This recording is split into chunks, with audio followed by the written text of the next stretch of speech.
Welcome back to another tutorial. In today's video, I'm going to show you how you can solve this problem here.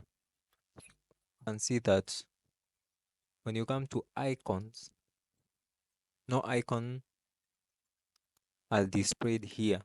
It is empty. Or you can find 5 icons also.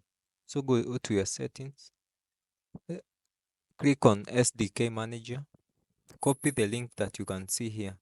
Remember, copying is Control C and just paste it to your file manager up here.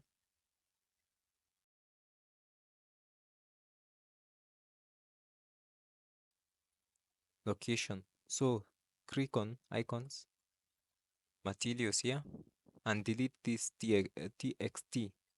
Just delete it, and you are done.